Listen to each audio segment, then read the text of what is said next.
So when are low-fat products actually good for you? Okay, so for those of you who don't know me, my name's Belinda, and I help women pinpoint the issues that are causing sleeping problems, energy problems, autoimmune problems, thyroid issues, weight issues, and skin problems. Okay, so a little bit of a background story here today. My son is actually doing a school project on a film called That Sugar Film. Now, I realize that a lot of my listeners and viewers are in America. This is actually an Australian film, and you can actually rent it on Google Play, and I would highly, highly recommend it. It's about this fellow, an Australian, who goes onto the normal Australian diet, which is going to be fairly similar to the normal American diet, just eating low-fat products, just eating things that are perceived to be healthy and that are perceived to, enhance your health. Like, this is basically what he's doing. Okay, so, and to do that, they have worked out that an average Australian diet is about, for a family of 4, so a mother, father, and 2 kids, they eat around 6 kilos of sugar a week, okay, that are in all of these low-fat perceived products, okay? Now, for Americans, that's going to be around 13 pounds of sugar a week for a family of 4, which sounds insane, right? But this sugar is actually hidden in things that we see as healthy. Okay, and I see this regularly. When I go to the supermarket and I see these ladies filling their trolley with low-fat yogurts and low-fat breakfast cereals and low-fat milks, I think, oh, you poor person, you have been lied to and you have been tricked. Like, that is literally what I think. Anyway, it goes on in this film to say that a special event, a significant event, I should say, happened in 1955. Do you know what that is? Yes. Your president, the American president, President Eisenhower, died of a heart attack. Now, there was a huge debate between a couple of doctors about which is the cause of this death, okay? And it turns out that the one that everybody stuck with was Ansel Keys, which we hear a lot about, okay? Which he says, fat is the enemy and fat causes heart attacks, okay?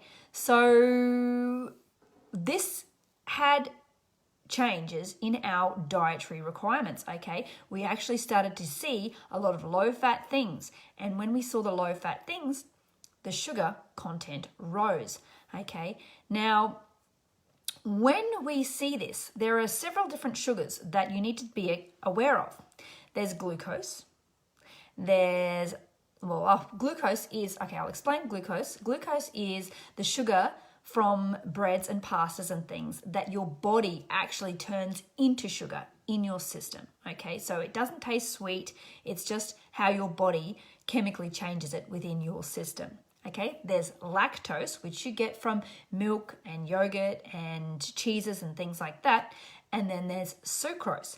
Now, sucrose is your table sugar, and sucrose is about 50% fructose and 50% glucose. Now, fructose is what actually makes most foods sweet, okay? So if you can taste sweetness in most foods, it's going to be the fructose. Same with fruits, okay? And what this fellow is going on, I haven't actually finished this film yet, and he is actually trying to, he's worked out that he needs to take in 40 teaspoons of sugar a day, okay? And this is what most people, the average population in Australia, and I'm going to tell you right now that America is very similar, if not slightly higher than what we have here, okay, 40 teaspoons a day. Now, he is being followed by a nutritionist who is helping him achieve this, a doctor, so he's doing a little experiment on himself, okay? Most people would think that's nuts. And he's also got the advice of a gentleman called David Gillespie.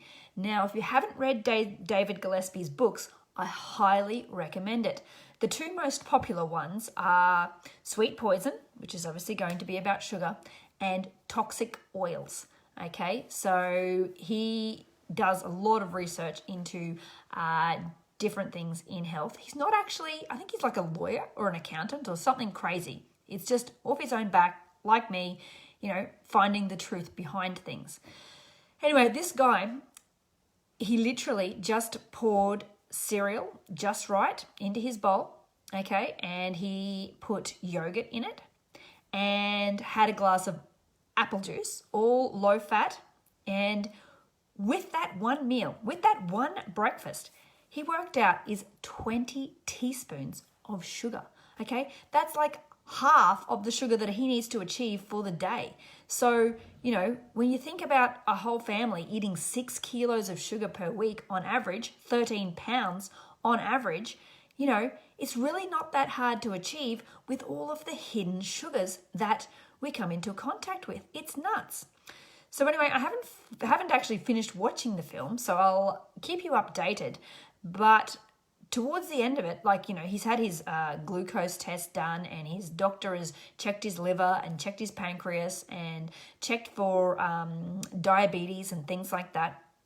And, making sure that he's healthy, and he has to do his normal exercise regime throughout this whole experiment to see what happens at the end, okay? And having read the actual book, because he has a book as well, but the film is really interesting, okay? And having read the actual book, he does put on a lot of weight and becomes pre-diabetic and gets a fatty liver just in this short period. I think it's like 6 or 8 weeks that he does this experiment in, which is absolutely nuts because he really wants to see what the effects really are on his lifestyle. He has been sugar-free for a number of years, so now he's reintroducing it just to show us how his body changes within this short window. So anyway, if you haven't seen the film, I highly recommend it. The book is also worthwhile as well. It actually has some recipes in it too, which are very handy. But it's fascinating to see him starting from scratch, starting from a no sugar diet, eliminating fructose and sucrose and glucose from his diet completely, and in reintroducing it, in taking in normal, healthy, perceived foods. Okay, so quite fascinating. But yeah, it can have some real effects on the body. But anyway, I will talk to you at this time tomorrow. And who have we got on here? We've got Halia, Vicky, who I'm going to have a meeting with very shortly, and Beverly. So if you're watching live, just say live. And if you're catching this on the replay, just say replay. Now I'll probably catch you ladies over in the group now. Okay,